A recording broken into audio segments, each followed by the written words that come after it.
নমস্কাৰ বন্ধুসকল, এবাকাছ লাৰ্ণিঙৰ আন এটা ভিডিঅ'লৈ আপোনালোকক আকৌ স্বাগতম জনাইছোঁ। আজি ভিডিঅ'খিনি আপলোড কৰি থাকোঁতে মই দেখা পাইছোঁ আপোনালোকে লেভেল 3 কমপ্লিট কৰিলে।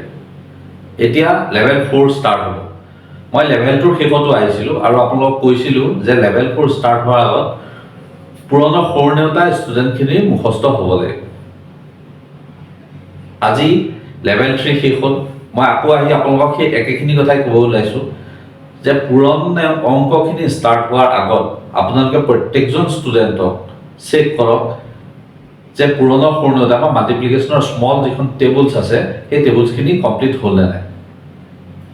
এবাৰ সিহঁতক ক্ৰছ কুৱেশ্যন কৰক বা লিখিব দিয়ক বা সোধক বা ৰিচেক কৰক, যেনেকেই নকওক আপুনি ক্লিয়াৰ হ'ব লাগিব যে ষ্টুডেণ্টৰ সেই টেবুলছখিনি মুখস্থ হ'ল।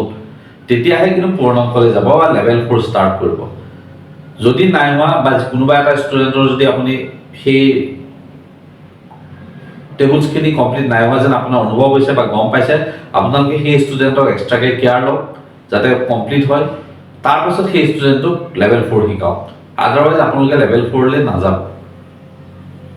প্ৰত্যেকবাৰে প্ৰত্যেকটো ষ্টুডেণ্টক এক্সট্ৰাকৈ টেষ্ট লওক। যদি পুৰণা সৰুনেওতাখন মুখস্থ হৈছে লেভেল 4 ষ্টাৰ্ট কৰক। মই আপোনালোকক ইয়াৰ পৰাই পুনৰ অনুৰোধ কৰিছোঁ যে পুৰণা সৰুনেওতা মুখস্থ নোহোৱাকৈ লেভেল 4লৈ নাযায়। ঠিক আছে, ধন্যবাদ।